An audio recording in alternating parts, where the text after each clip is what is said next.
하나님 아버지 감사합니다. 우리 인생의 진리의 말씀을, 눈에 보이지 않는 하나님의 진리의 말씀을 글이라는 것을 통해, 인간의 언어를 통해 우리에게 그렇게 성경을 알려주신 것 감사합니다.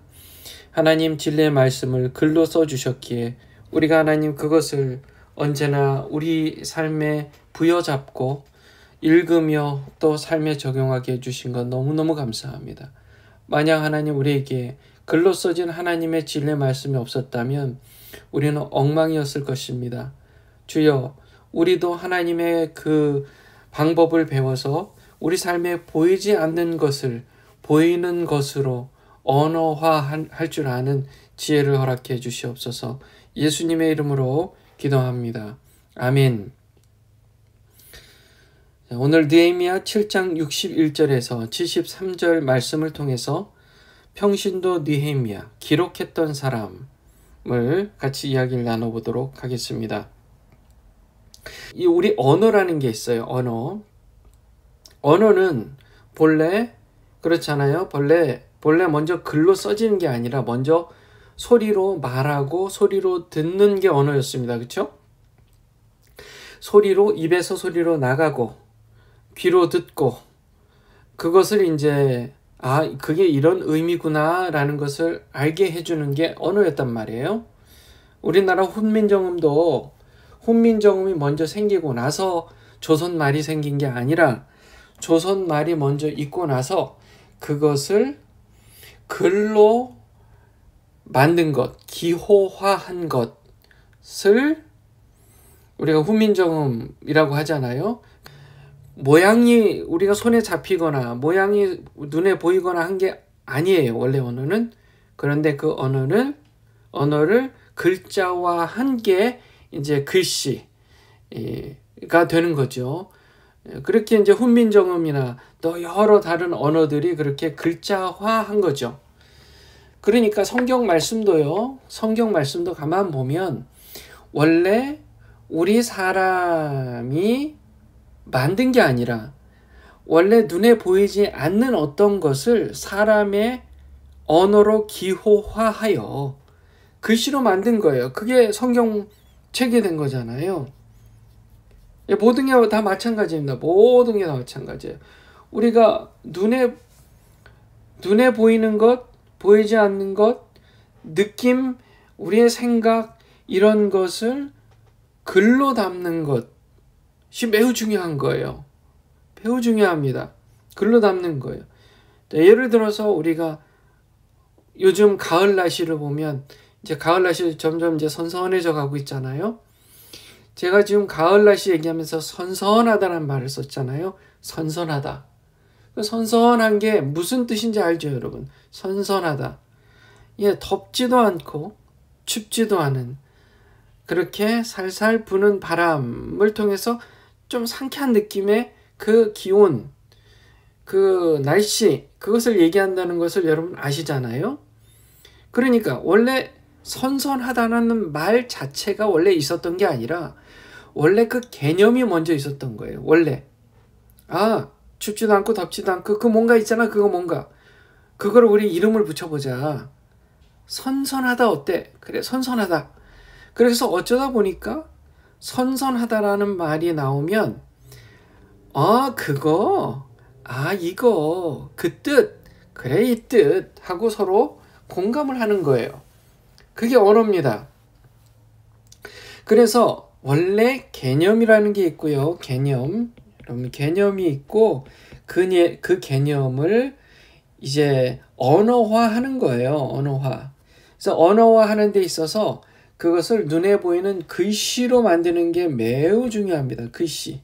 현재 바닷속에 수많은 해양동물들이 살고 있어요. 수많은 해양동물들이 살고 있대요. 그런데 그 중에 우리 사람이 이름 붙여놓은 해양동물들은 1%도 될까 말까 한답니다. 그 정도로 우리가 아직 개념화하지 않은 우리의 언어로 아직 만들어 놓지 않은 것들이 아직도 수없이 많은 겁니다. 우리 사람이 생각이 있어요. 우리 마음속에 생각들이 있습니다. 느낌들이 있습니다.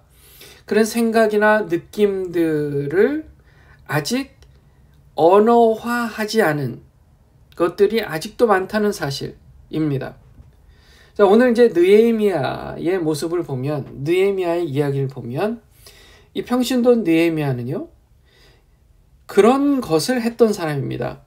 개념을 언어화했던 사람이에요. 여러분, 눈치 빠르신 분들은 아셨겠지만, 느헤미야서 1장부터 쭉 보면, 나는 이렇게 했다. 내가 보니 이런 일이 있었다. 내가 이런 경험을 했다. 지금 계속 느헤미야 본인이 마치 일기를 써놓듯이 기록을 해놓은 내용들입니다.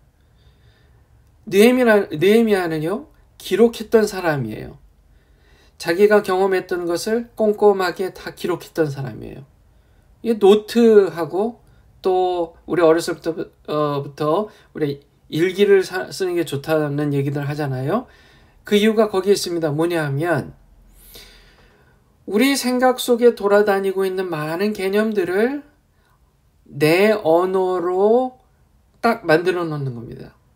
마치 물이 있어요. 물이 있는데 그 물을 어떤 바가지로 뜨기 전까지는 그냥 나랑 별로 상관이 없는 의미 없는 물이에요.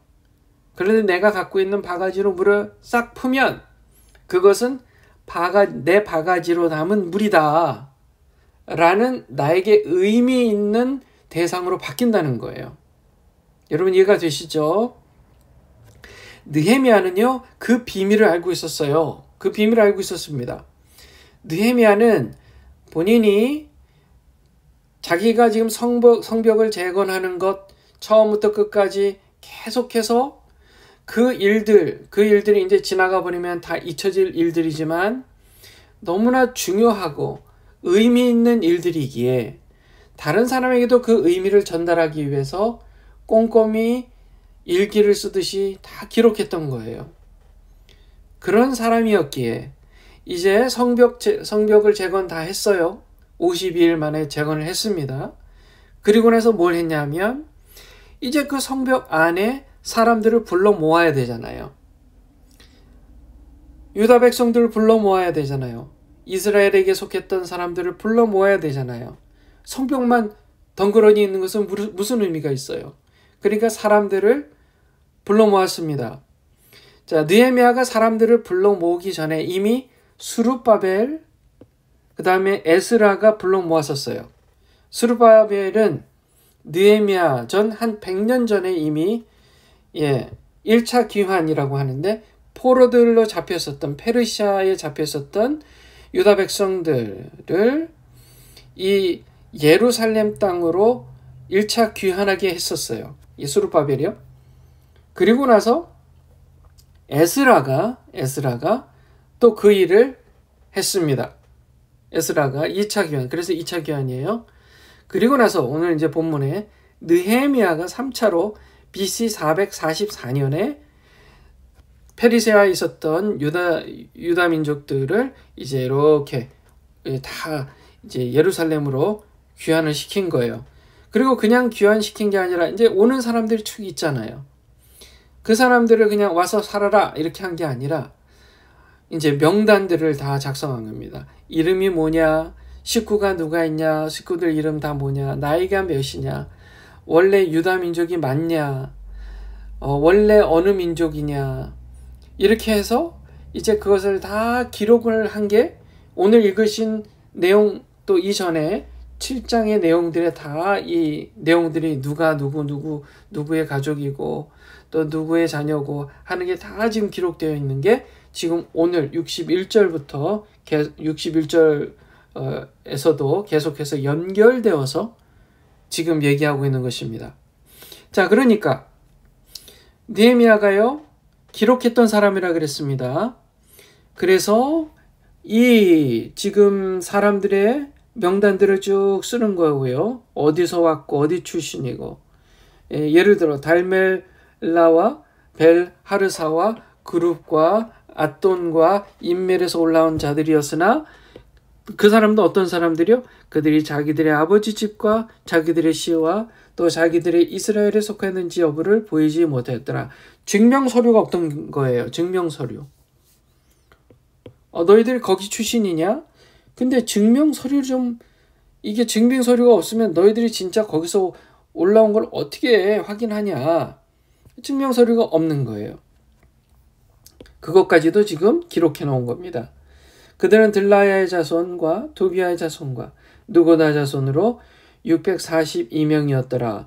그들 그룹은 642명이었다. 여기까지 지금 노트를 해놨고, 또 제사장들 중에서 하바의 자손과 고수 자손과 바르실레 자손이 있었는데, 이 바르실레는 길라 사람 바르실레 딸 중에서 한 사람을 아내로 취해 그들의 이름으로 불렸더라. 이렇게 누구와 결혼한 건지 어떻게 불리는지도 기록했다는 겁니다. 이들이 계보대로 계수된 자들 중에서 자기들의 등록부를 구하였으나 또 그것을 발견하지 못했으므로 그들을 부정한 자로 여겨. 자, 부정한 자로, 이 말은 뭐냐면, 이미 시민으로는 받아들였지만 제사장 직무를 수행하기에는 자격이 될 수 없다. 증빙 서류가 부족하다. 그렇게 이제 판단하고 이렇게 기록해 놓은 겁니다. 65절. 디르 사다가 그들에게 말하여 우림과 둠밈을 가진 제사장이 일어나기 전에는 그들이 지극히 거룩한 것들을 먹지 말라고 하였더라. 먹지 말라고 하였더라. 그것을 구별했습니다. 먹을 수 있는 사람들은 아니다. 그래서 총 전체 회중을 세봤더니 42,360명이었고 그 외에 남종들, 여종들 중에서 거기에 7,337명이 있었고 그들에게 노래하는 남녀 245명이 있었더라. 그러니까 총 한 5만 명 정도가 되는 겁니다. 5만 명. 그러니까 총 회중이 5만 명이라 그랬어요. 자, 그런데 지금 흥미롭게도 버크의 인구가 5만 명이라는 사실을 아세요? 그 정도 규모였다라고 보면 되겠습니다. 버크의 사람의 인구 정도의 규모였다. 그 사람들이 지금 1, 2차, 3차 귀환까지 오면서 지금 이 동네에 이렇게 모여서 살게 된 사람들로 우리가 이렇게 판단해 볼 수가 있습니다. 그 외에 지금 느헤미야가 기록한 것들 중에 말의 숫자 736마리, 노새의 숫자, 낙타의 숫자, 또 나귀의 숫자까지 노트를 해놨고요. 아버지들의 우두머리들 중에서 몇 사람이 그 일을 위해 예물을 드렸고, 자, 여기서부터는 뭐냐면 성전 재건을 위한 헌물들을 했던 사람들, 이렇게 지금 쭉 얘기하고 있습니다. 만약에 느헤미야가 이렇게 기록하는 사람이 아니었다면 우리는 지금 느헤미야서라는 성경책을 갖고 있지 않았을 것입니다. 그가 기록했기에 우리에게도 지금 의미 있는 일로 지금 여겨지고 다가오는 거예요. 오늘날 우리에게 지금 6,000년이 지난 우리에게 알려지고 있다라는 것입니다. 자, 개념들이 흘러가요. 마치 물이 흘러가듯이 개념들이 흘러갑니다. 그때는 우리에게 아무 의미가 없어요. 그런데 내가 갖고 있는 바가지로 물을 펐을 때 그 바가지에 들어있는 물은 나에게 의미 있는 대상이 되는 겁니다. 마찬가지로 우리 주위에 일어나고 있는 일들, 그리고 내 생각 가운데 계속 왔다 갔다 하는 그런 많은 생각들이 있는데 그 중에 내 말로 표현하고 내 글씨로 표현하는 것만이 나에게 의미 있는 것이 되는 것입니다. 자, 이것을 우리가 영적으로 한번 적용을 해봤으면 좋겠습니다. 성경 말씀을 읽어요. 성경 말씀의 내용들이 은혜가 돼요. 그러면 그 성경 말씀의 내용이 은혜가 되고 나에게 의미 있게 다가왔을 때 반드시 여러분들의 언어, 여러분들의 말로 얘기를 해봐야 돼요. 얘기를 해봐야 됩니다. 예를 들어 제가 전체 회중이 그 당시 전체 회중이 한 5만 명 됐는데 까지 얘기를 했는데 버크의 지금 인구가 5만 명이라는 것과 비교함으로써 그렇구나. 그 당시에 그 도시 규모가 지금 우리가 사는 버크의 도시 규모 정도가 되는 거구나라는 말로, 우리의 말로, 지금 버크에 사는 사람의 말로, 버지니아에 사는 사람의 말로 지금 얘기를 한 거잖아요. 풀어낸 거잖아요. 풀어냈을 때 그 당시에 5만 명이었다는, 인구가 5만 명이었다는 사실이 의미 있게, 우리에게 의미 있는 개념이 되는 겁니다. 여러 개념 중에 우리의 언어로, 나의 언어로 바꿨을 때 그게 나에게 의미 있는 개념으로 아주 특별하게 남는다는 사실. 그것을 여러분 기억하셔야 돼요. 그러니까 성경을 읽을 때 보통 그렇게 하잖아요. 하나님 세상을 이처럼 사랑하셔서 독생자를 주셨구나. 그래. 우리 하나님께서 우리를 사랑하셔서 독생을 주셨지 하면 교훈으로 그냥 끝나는데 그것을 적용까지 바꿔야 된다는 사실이에요. 그 적용이 뭐냐 하면 하나님이 세상을 사랑하사 독생자를 주셨는데 그 세상 중에 나도 있지. 하나님이 나를 사랑하사 지금 나를 사랑해? 나 같은 사람을 사랑해? 내가 뭐라고 사랑해? 그래서 자기 아들 독생자를 주셨다고? 와, 이게 보통 일이 아니네. 이렇게 내 언어로 담아냈을 때 마치 물을 바가지로 담아내듯이 그 하나님 말씀의 교훈의 개념을 내 삶의 내러티브로 담아냈을 때 그게 나에게 의미 있게 적용이 된다는 사실이에요. 그래야 삶이 변하는 거예요. 그래야 하나님의 말씀이 나에게 강력하게 임하는 겁니다. 그게 연습이 되고 훈련이 돼야 된단 말이에요. 그러니까 하나님의 말씀을 배울 때 그 말씀을 교훈 삼아 내 삶에 적용해서 그것을 플러스 나의 글씨로까지 내가 그것을 은혜 받은 것을 글씨로 쓰는 거예요. 와, 하나님이 나를 사랑하신데 나 같은 사람을 내가 무슨 자격이 있다고 세상에 나를 위해서 독생자 아들을 주셨다고? 와, 이렇게 노트를 하면 그것은 더욱 스페셜하고 더욱 크게 의미 있는, 그리고 정말 계속해서 그것을 다시 그 노트를 들여받아 볼 때마다 다시 새롭게 의미로 다가온다는 사실이에요. 자, 한 걸음 더 나아가서 우리가 지금 제자훈련을 합니다. 그럼 제자훈련에서 성경 내용을 우리가 이제 교훈 삼아서 교훈을 받아요. 그런데 제자훈련에서 자기의 삶을 거기에 적용하고 그 교훈이 내 삶에 적용이 되고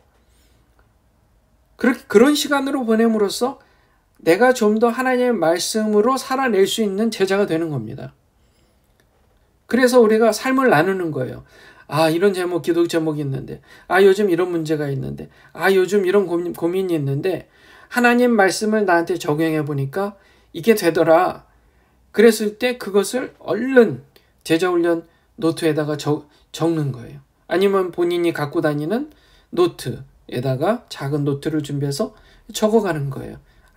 그렇구나 하고 그래서 내가 이런 마음이 있었구나라는 그런 내용을 생각나는 대로 내 글씨로 적어낼 때 그게 나에게 굉장히 특별한 교훈으로 적용이 된다는 사실, 그 개념이 여러분께 된다는 사실 여러분 잊지 마시고, 평신도 느헤미야가 기록했던 사람이라면 나도 그것을 배워서 나의 언어로 모든 이 세상의 것을 잘 적용해 가고 특별히 하나님의 말씀을 나에게 적용함으로써 내가 더욱더 하나님 말씀을 내 삶에 의미 있게 살아내는 그런 사람이 되어야 되겠다. 그렇게 결단하시는 오늘 이 아침 되시기를 주님의 이름으로 축원합니다. 기도하겠습니다. 거룩하신 하나님, 하나님의 그 거룩하심과 그 지혜가 어찌 그리 크신지요. 하나님, 하나님의 그 지혜로 말미암아 이 우주 만물이 일정한 법칙대로 움직여가고 있고 또 그 생명의 법칙이 우리 삶에 적용되는 그런 의미 있는 삶을 살아가게 해주신 것 감사합니다. 하나님 아버지, 우리가 하나님의 은혜를 경험할 때 우리의 언어로 우리 자신의 언어로 바꿔가는 적용하는 삶이 되게 해주시고, 그래서 하나님의 말씀들이 우리 삶에 특별하게 매 순간 특별하게 파워를 일으키고 능력이 되는 하나님의 말씀이 되게 해주시옵소서.